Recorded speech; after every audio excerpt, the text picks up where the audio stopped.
Strong wind from the northwest that's just going right through the house. Ott took Irene to Lafayette this afternoon. Sam rode along. Hope she'll like it there. Grandpa is here this week. Had ribs and sauerkraut for dinner, also cornbread. Tasted swell. Marie Cora Wilkins, Sunday, January 3rd, 1937.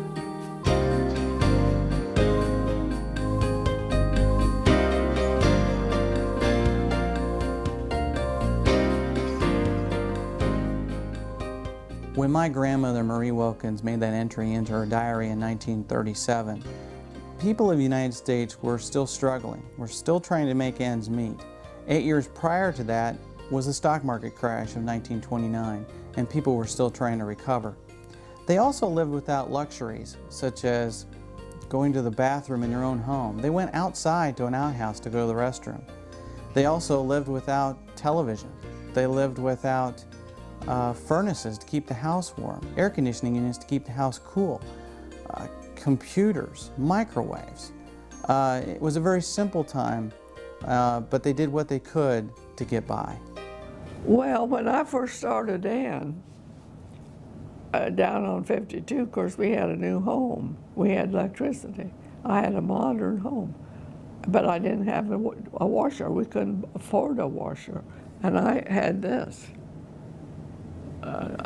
For a long time. One of my first remembrances, when I began to remember things, is the stock market crash that was leading us into the Depression, and probably we were already into it. And my dad was very frugal, well, Mother too. They didn't have any choice.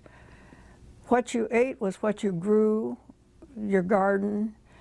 Mother thought if she didn't have 100 cans of tomatoes canned, we wouldn't make it through the winter. To be a citizen in a community such as Traders Point in the 30s,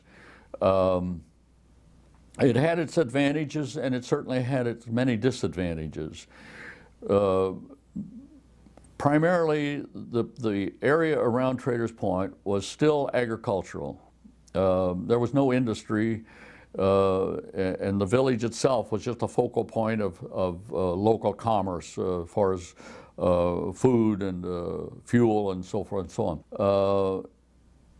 Just a little farther north, up Lafayette Road, right where Moore Road branches off, there was a Pike Township school there that had grades up to the 7th grade. So between the schools, between the school and the churches, and the fact that the grocery store was there, the filling stations were there was a barber shop there in the 30s. This was and the fact that coming out of the Depression years, one didn't just drive just to be driving. You didn't drive into Indianapolis just to go into Indianapolis. If you could buy what you needed, reasonable, or get what services you needed, or get what entertainment you anticipated, you stayed right there in Traders Point or in the area.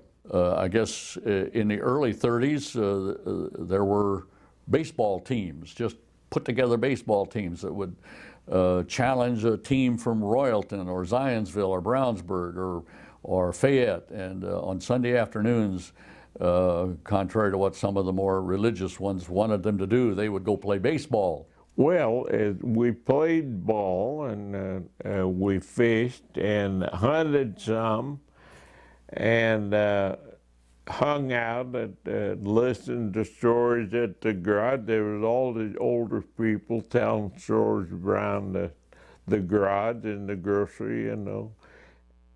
Traders Point was laid out basically because this is where the main road from Indianapolis to Chicago crossed Eagle Creek. And in the early years, much before my time, there was an iron bridge that crossed Eagle Creek, and then eventually the concrete bridge, which is still there today.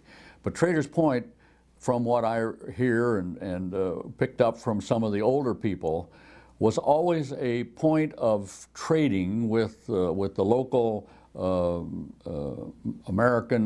Native Americans as well as later on a grist mill or two, a distillery.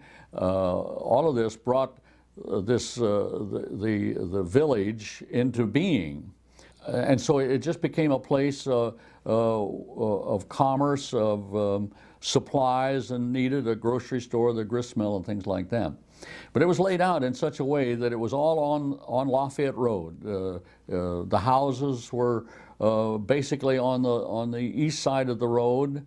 Most of the stores, the filling stations, the barber shop, before my time, the blacksmith shop and that sort of thing, were always on the west side of the road. For some reason, it seemed like the road was the dividing point between the residents and the commercial portions of Traders Point.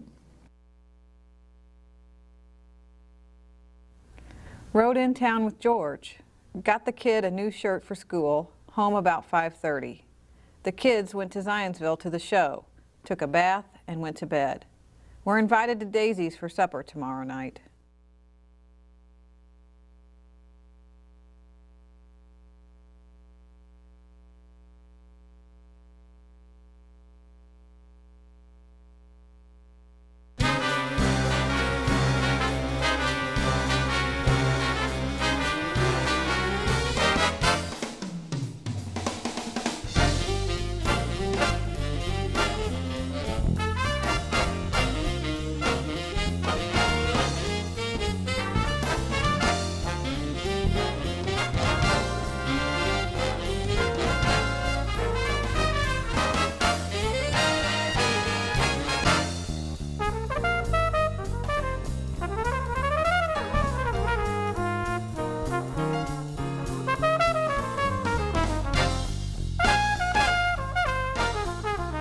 I know the bus came through Traders Point, and you could go out and get on it like you would a bus in Indianapolis.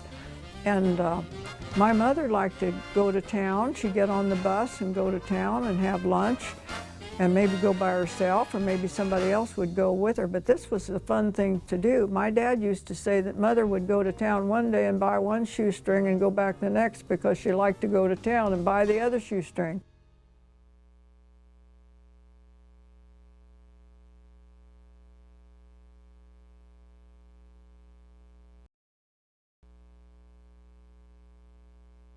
Traders Point, Indiana began life in 1864. It was laid out by two men, John Jennings and Josiah Coghran. Those two individuals built a grist mill utilizing the nearby creek, Eagle Creek. It was a place where the native Indians would gather, and the local pioneers of the area would all gather and do trading and get the flour and the cornmeal that they needed. Also, Presley Jennings started a blacksmith shop there. I believe a man by the name of Alfred Parker had a cooperage or a cooper shop.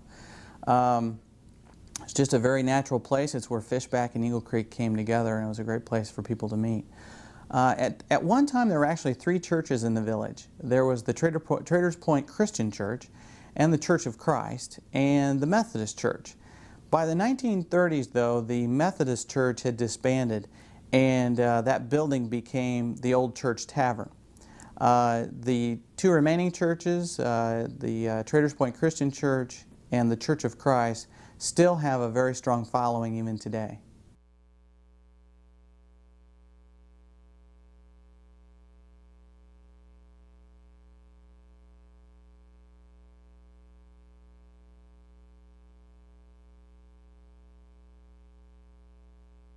There's a little story that goes around about people and when they go to church and when they don't go to church, and I like it very much. It goes like this: some people go to church when they're hatched, matched, and dispatched.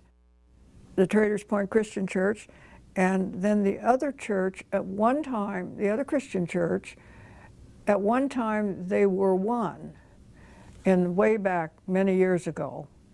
And they were all in one church, and then just as like traditionally today, sometimes there will be a division and then there will be two churches.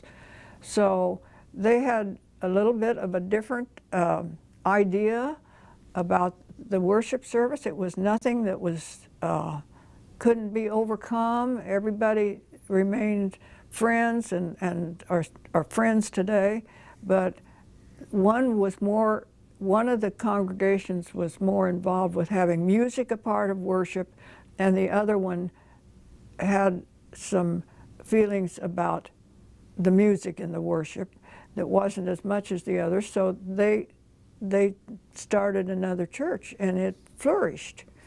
And I think that speaks for itself, that this little town had two Christian churches, and neighbors were neighbors, and everything went along well. But it isn't any different than it is today. Some of us are Democrats and some of us are Republicans, and that's the American way.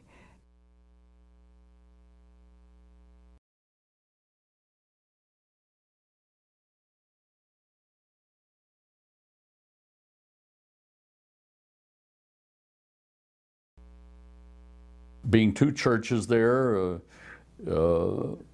one of them had occupied and remodeled one of the original grist mills and developed it into a church building. The other building, the other church, had moved their second building from a triangular plot down where Fishback and Eagle Creek came together, just a little bit south of Traders Point. Had moved this frame building, which was a rather large building, it was a fairly good sized building, had moved it overland to a couple of lots in Traders Point. Our church, the Traders Point Christian Church, which I've been involved with all my life, and my ancestors, several generations have been, they came into being in 1834 in a log cabin. And they were known then as the Ebenezer Christian Church. So that tells you some idea. I just don't know a date when Traders Point came. It kind of began to evolve over the years and grow. So the Traders Point was actually the Ebenezer Christian Church, moved their building from where it was constantly being flooded to a little bit higher ground in the village of Traders Point, and added to the building a steeple and some other rooms, really remodeled the building very nicely. And it became quite a picturesque, the little white church by the side of the road, which was on the north side of Traders Point. And I particularly see this church talking about hatched, matched, and dispatched. Well, I would assume that that church was the first place I ever went after I was born, to go out into company. And it was the first place where our boys probably went too. And how exciting it was when one family provided the organ, and how over the years they had one little section in there that they called Kentucky, because it was on the south side. And just a few weeks ago, I talked to a lady who came to visit at one of our evening services, and they hadn't been used to coming to our church, and when they came in, somebody said, "Oh, you'll have to sit over in Kentucky," and not understanding what it was all about, she was really bothered by that. And that story is really, really old, and I just heard it from this lady. It was just a cute conversation I had not too long ago. But all the suppers they had at the church, fish fries. You didn't know any about that. I don't know when that ended, the fish fries. Oh, we had fish fries in the summertime, you know. And we had big crowds of fish fries. That was a big time. A lot of work. Oh, it was a lot of work.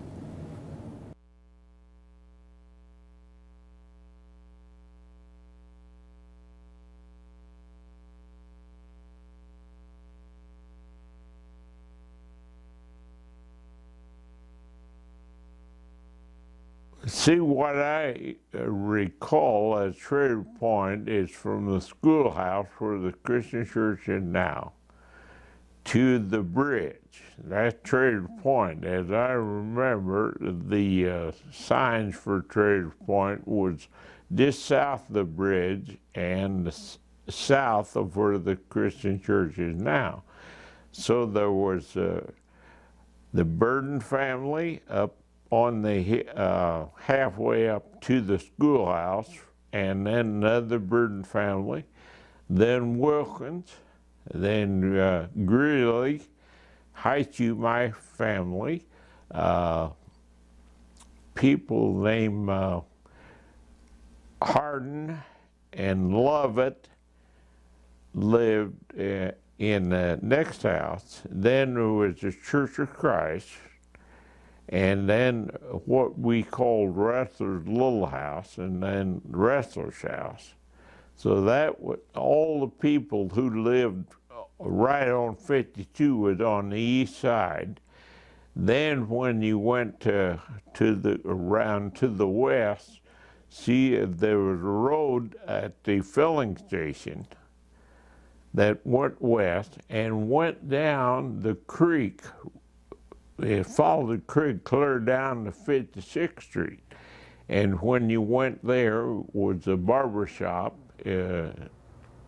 Smith was there after I was older, but a man named Furr and a man named Swinford ran that barber shop. And then the grocer, which was Conroe.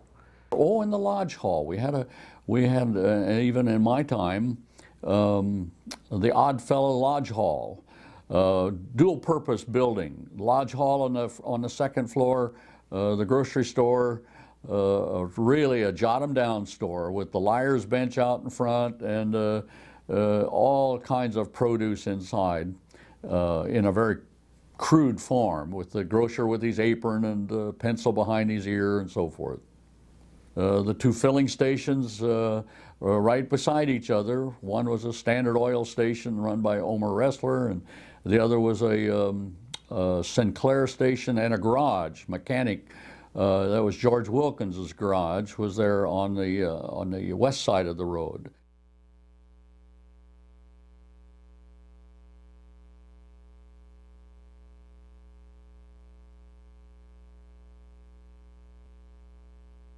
My earliest recollection of Traders Point was when Dad would leave a well drilling site, because my dad was a well driller by profession, water well driller. And I can always remember riding in the truck next to Dad, and we would always stop at, generally at George Wilkins filling station, and we would get the little 6-ounce Cokes. Always remembered that. And every once in a while, I would get in the race car, which was located down in the old garage area. And when Dad had the money, I might get to go across the street to what was then the new Traders Point grocery and get an ice cream bar or something, or a candy bar. But that was my earliest recollection. There were two filling stations in town, the Standard Station and the Sinclair Station, which later became a Gulf Station.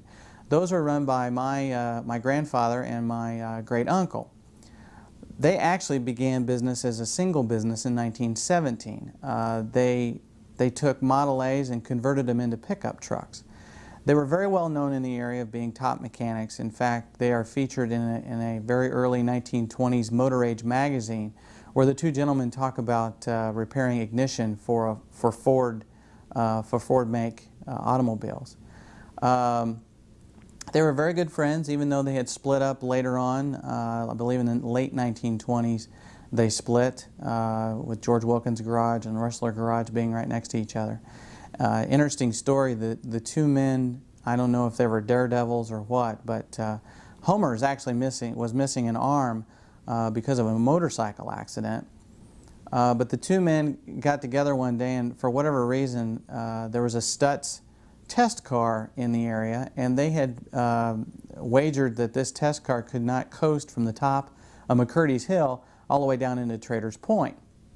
Well, to make sure that the test driver didn't do anything out of the ordinary or fishy, they actually rode along with him.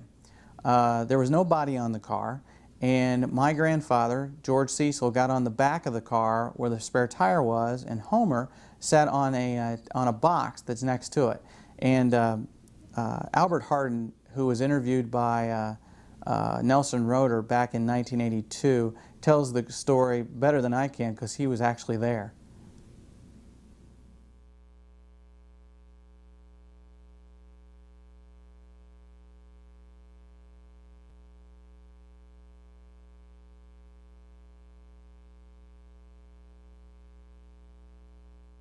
Rustler got all mashed up, and George Wilkins got his hip and back all tore up when before they raised the road. At the McCurdy Hill, it used to come plumb down even with the ground there, and it was a very steep hill right at the last. And there used to be a bunch of big catawba trees set on the west side of the road, and they come down. They made a bet that fellow driving the Stutz could. That he betted that he could throw around a gear at the top of that hill and coast all the way into Traders Point, and they bet him he could. So Rustler was sitting on the box to the side of the driver, and George was sitting on the spare tire on the back of the frame. There's no body on them at all, on the test cars. And they come down that hill, and the driver lost it, and he hit one of them big catawba trees. And if they were still standing, the crankcase went all the way through one of them catawba trees off of it, and they found Rustler about 50 foot from it with his head in the ground and couldn't get up.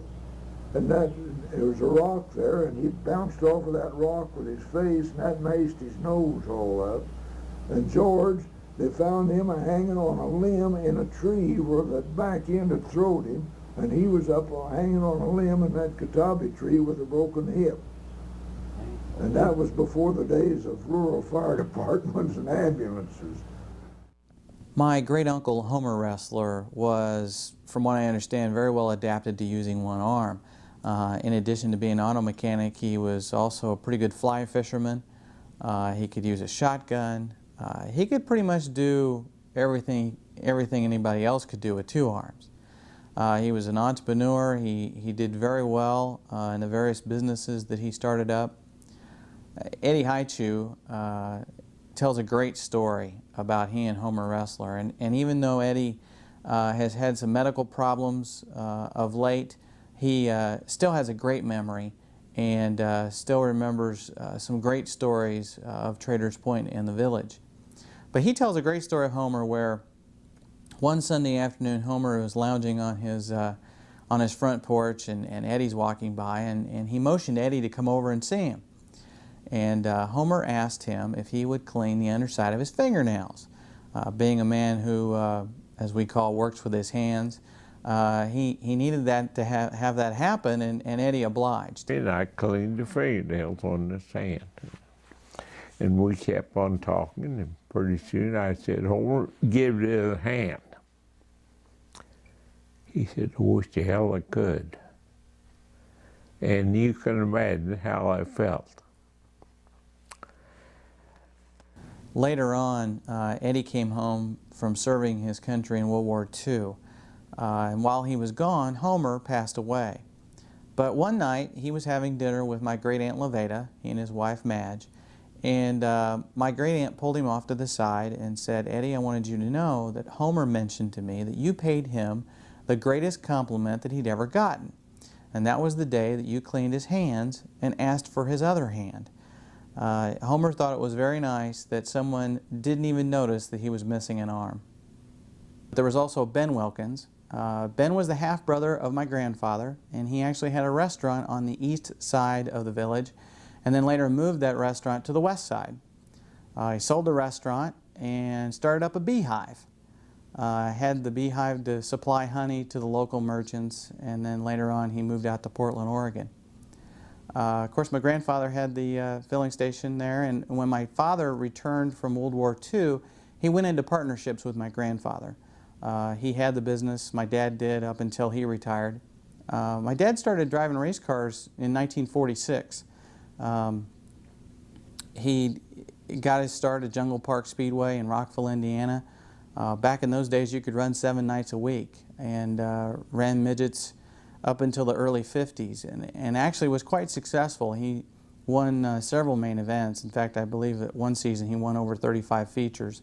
had track records. Really, I think had an opportunity really to move up to what they called back then big cars, or what we call now Indy cars. But he decided to retire and survive the sport, unlike many of his friends at that time.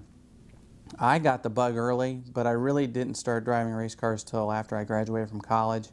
Had little success, but not much. But my dad really had the knack for it, and I was nowhere near the driver that he was.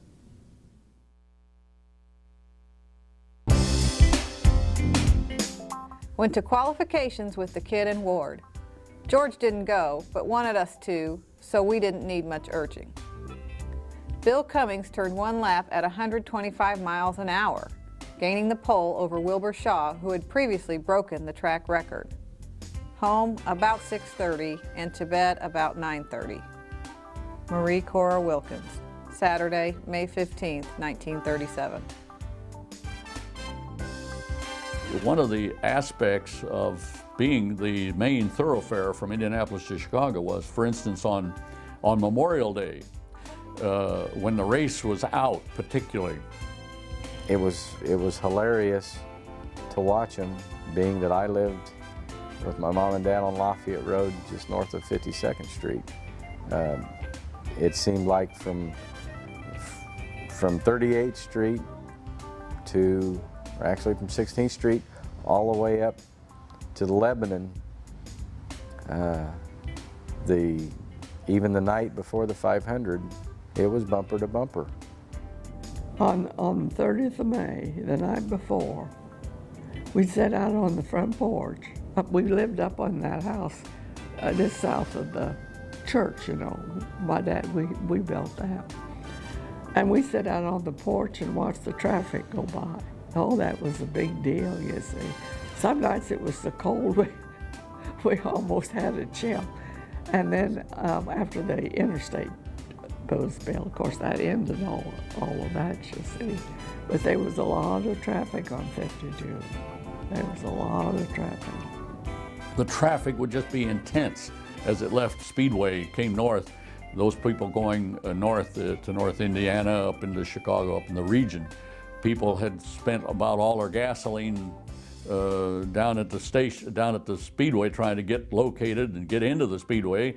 And so there was always a line up, a queue up of cars waiting to get into the filling stations, as well as people needing to take care of their other needs. And one Memorial Day particularly was quite a incident occurred in Traders Point. A gentleman stepped into the men's restroom of the Standard station and flipped his cigarette into the toilet bowl, and there was quite an explosion that literally blew him out of the toilet, blew the roof off of the Standard station, and created quite an episode there. Fortunately, no one was seriously injured. Apparently, gasoline had leaked from the storage tank into the sewer system, and when this gentleman flipped his cigarette into the toilet, it ignited the fumes, and the whole thing blew up. While we were eating dinner, Dad was hit on the road, was unconscious, skull fracture and right leg broken. George had him taken to the Methodist Hospital, where he died at 2:38. We went past for Gertrude, and he was dead when we got there. Friday, August 13th, 1937. George Sr.'s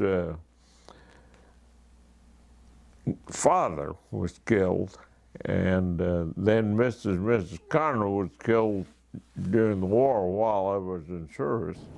Car hit them. It was at night, and they, I don't remember if they'd been to, I don't know, church or what, but it's in front of their house there on 52. A car hit them, killed them just right then. Yeah, I remember all that, but not the year. That was so sad. That's when they had the grocery store, you see. Then there was an accident one Sunday morning.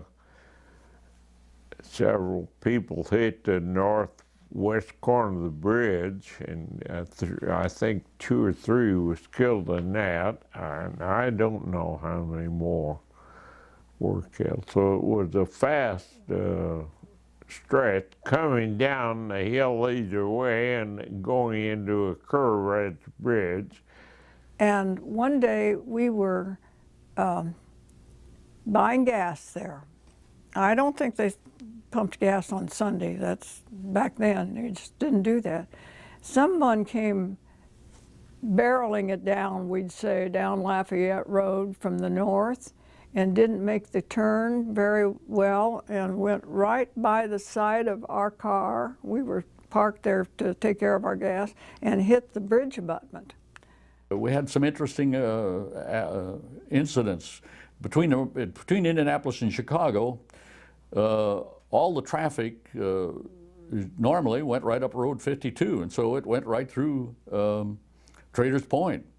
And back in the 30s, I can recall a number of times when there were roadblocks thrown up by the state police between Traders Point and 71st Street. There was a nice flat stretch of road there, made an easy spot to put a roadblock up, because the word was that John Dillinger was on the move, and he was going from Indianapolis to Chicago. So the state police would get out there and stop cars and looking for John.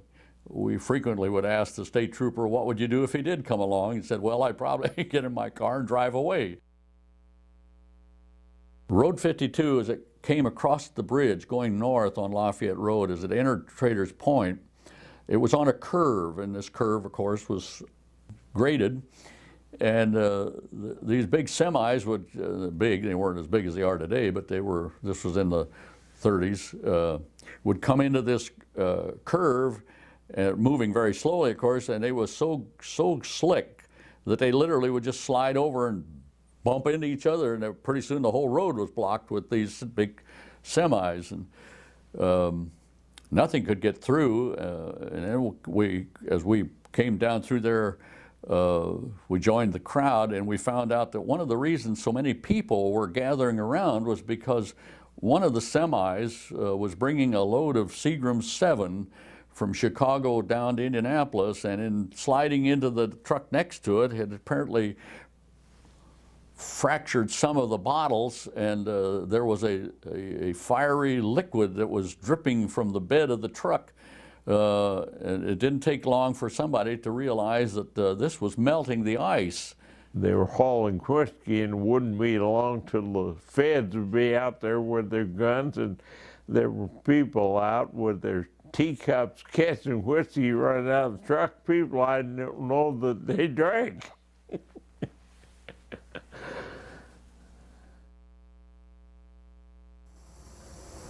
Awfully hot, lots of traffic on the road. Had breakfast at 10, dinner about 3 p.m. Kid got off earlier to go swimming. Then they went out to the Ritz to see the Marx Brothers picture. Sunday, August 29th, 1937.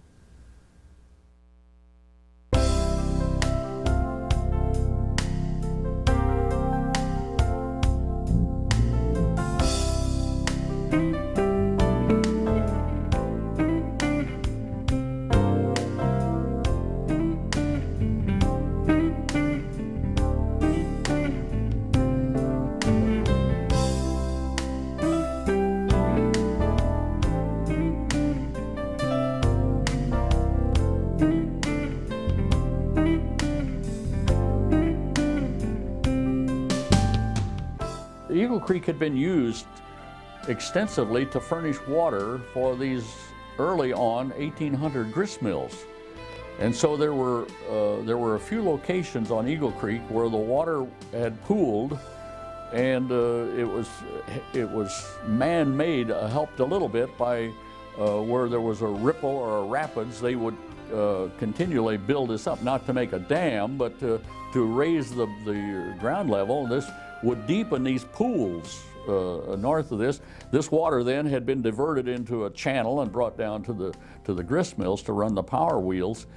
But these were excellent swimming holes, and 'cause these things were deep. They were, in those years, way over your head. They must have been 8, 10 feet deep. And the water, of course, was as clear as it could be in the summertime. These were wonderful places to swim and close to swim. Well, my dad told me a story that the way he learned how to swim was that his dad picked him up and threw him into Mary Jane's Hole. He didn't know why they called it Mary Jane's Hole, but it was a place on Eagle Creek where the grist mill once stood, and it had a pretty deep hole there of water, and that's how he learned how to swim. But this was a favorite place, and one of those situations where there were big sycamore trees along the edge, and if somebody could find a piece of old hay rope from their barn or something, skinny up there and tie it out on a limb, and you could swing out into Mary Jane's Hole and plunge into the water. Wonderful way to cool off on a hot summer's days. And of course, the use of anything in the way of clothing was unnecessary. You'd skinny out of your blue jeans and your overalls, and is what we didn't think of it as being skinny dipping, but that's exactly what we were doing. We just went swimming without any need of any covering because nobody was around. This was north of Traders Point, probably maybe 500 yards upstream. Beautiful place, beautiful swimming hole. I guess skinny dipping was the norm back then, and later on in life, when I was 13 or 14, I would go hiking with my friends Fred Roeder, Nelson Roeder's son, and Bobby Hillis, and while we were hiking, we would oftentimes jump out of our clothes to keep from getting our clothes wet, more or less, and take a little dip in Fishback Creek. Not real sure I'd do that today, but back then, you know, it was just us three guys out exploring and hiking and doing a little swimming and having a little fun on a hot Saturday afternoon. So there were a few holes in Fishback that were, for 3 or 4 guys could go swimming. Water maybe 4 or 5 feet deep. Swimming was one way that you eliminated the need of having too many showers. We didn't even have showers in those days. We just had bathtubs if we were fortunate. If not, we had a wash tub in the kitchen to clean up in. Yeah.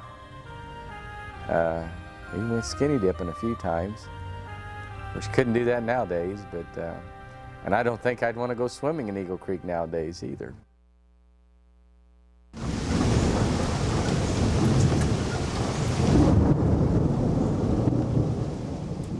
Lots of water.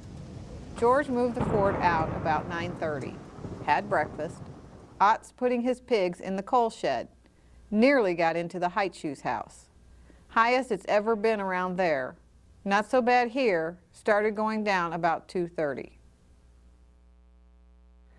There was floods every year. It was no great disruption, and our house down in just a year or two before I went in service, would have been 36 or 7 or 8. The flood water very seeped in our house. And I can remember what it meant to clean up afterward, the mud and everything.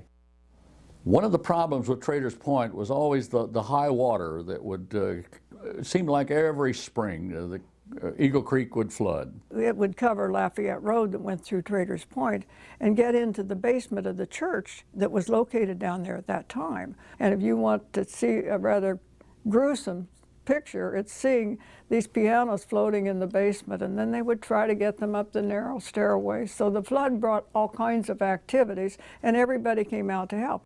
Even as late as in the 50s, Lafayette Road oft times became blocked because of the high water. The worst flood that I can remember was in 1957. Actually, it was 2 years in a row, 56 and 57. We had just had two years there of real severe flooding, but 57 was probably the most major flood. I think, in fact, it was considered to be the 100-year flood. And the road was not only blocked, but water into the buildings. The Traders Point Christian Church had water right up to its floor, and the total basement full. The houses on further down were there was water in them. The store and the filling stations were all subjected to flooding, not extremely high, but enough to put them out of business for a while.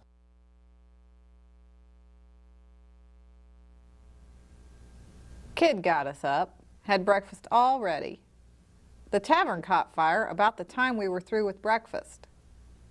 Had ham sandwiches, green onions, and tomatoes for dinner.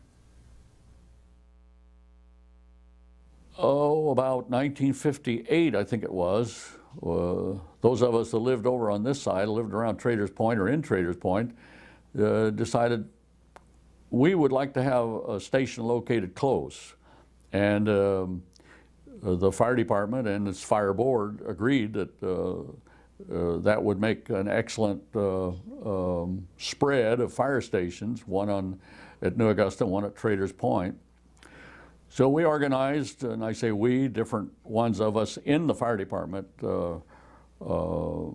Ray Kester and some of the others, developed some planning for this. And the grocery store that was formerly in the lower level of the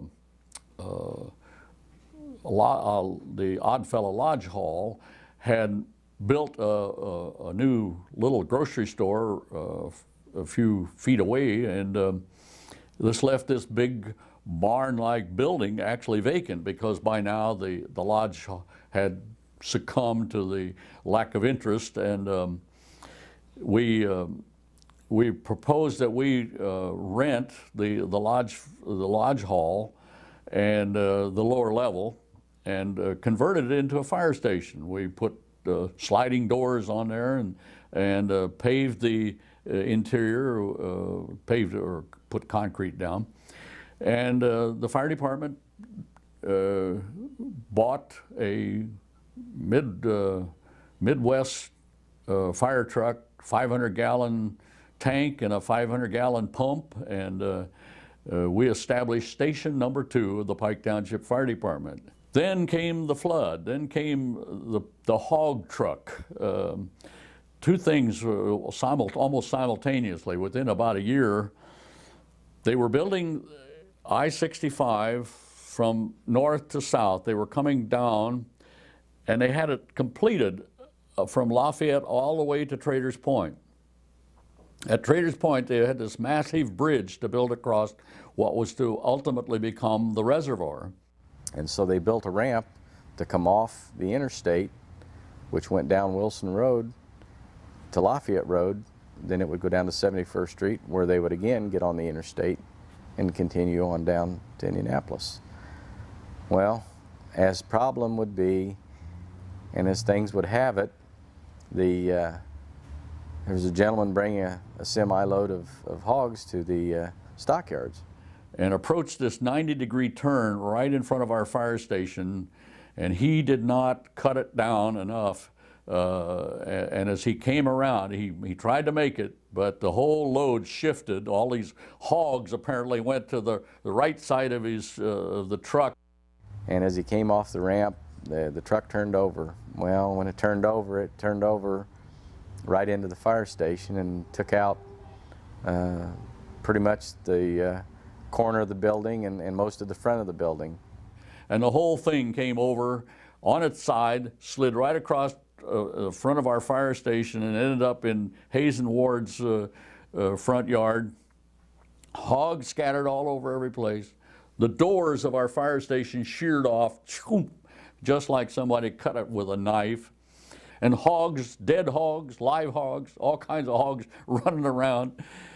We drove the apparatus out, and I began to help the driver, who wasn't hurt, but he had dead hogs and half-dead hogs, and we tried to help him corral some of his livestock. That was the end of the fire station in Traders Point. And of course, it wasn't well, it was only about a year or two after that that Traders Point also suffered its demise.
The boys gave me a bouquet of lovely red roses for my birthday.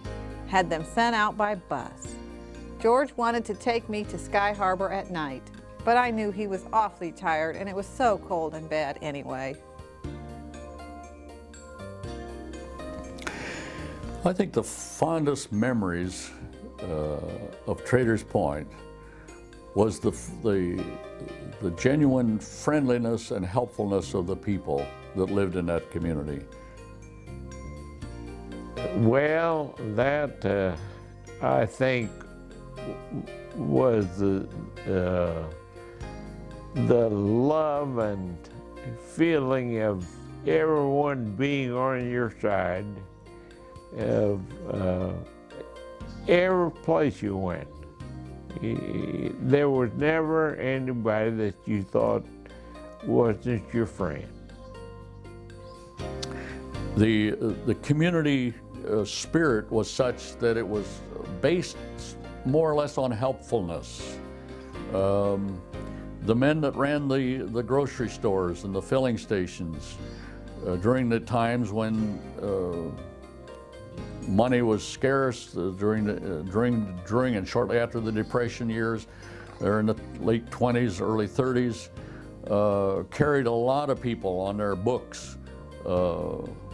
And some would eventually pay, and I would imagine some were never able to pay what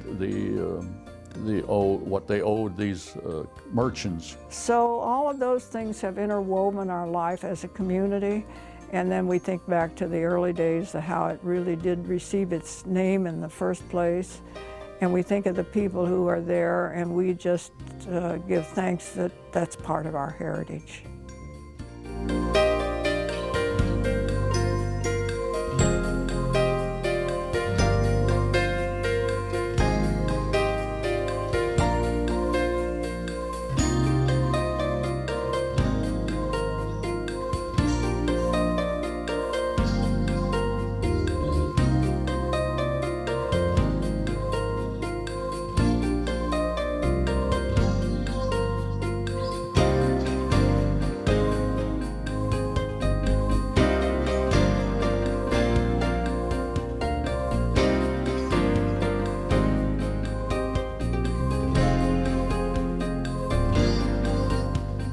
1967, the village of Traders Point was completely leveled, completely wiped out. The Corps of Engineers came in and said that all the people in their homes had to leave. The people in their businesses had to leave. They were going to try and give them what they thought was fair market value for the land and the property, and they had to be out. Basically, the big city of Indianapolis needed a source of water, and they needed a facility to regulate the flow of that water as well, and so they built a dam. What's interesting is the fact that that area that Traders Point was in, since they built the dam, has never been underwater. So in reality, Traders Point could have continued on. Eddie Haichu took pictures of the area right before it was leveled. When I made those pictures of the Traders Point, I had tears in my eyes. It was a pretty sad time to see, and but time heals most things, and that's. But I remember the morning that I went down to decide I would take pictures. It's a pretty sad thing. It just kind of gradually we began to hear how the houses were going to have to be taken out, and then we began to think about moving the church to higher ground. I'll plant my feet on higher ground. And so it was really emotionally touching the day that we closed the little church in the valley, and it was all planned ahead of time. We went out, we went down those steps, and we walked up the hill to the new church, up on the hill. And I get a little emotional. And we took our memories with us. You know, when I think of Traders Point, I don't so much think about the structures or the buildings. I think more about the people that live there. The Burdens, the Glidewells, the Stevens, the Hardens, the Wards, the Greeleys, the Haichus, Nelson Roeder and his family that lived in the area, the farming area that was around there. You think about those folks and you think about the lives that they had. Many people refer to them as the gee whiz generation. They saw the development of the airplane. They saw the development of the automobile, computers, microwave ovens, indoor plumbing, electricity in the house. All of those things that are commonplace today, that they were a part of, and today we are able to live with those luxuries and feel comfortable in our homes, the heat, the air conditioning, the quickness of getting our food ready, doing our laundry as an example. That generation was so important for the generations to follow, including our own. And yeah, the progress of Indianapolis changed the face of that community, completely eliminated it, but it didn't change the spirit of the people that live there.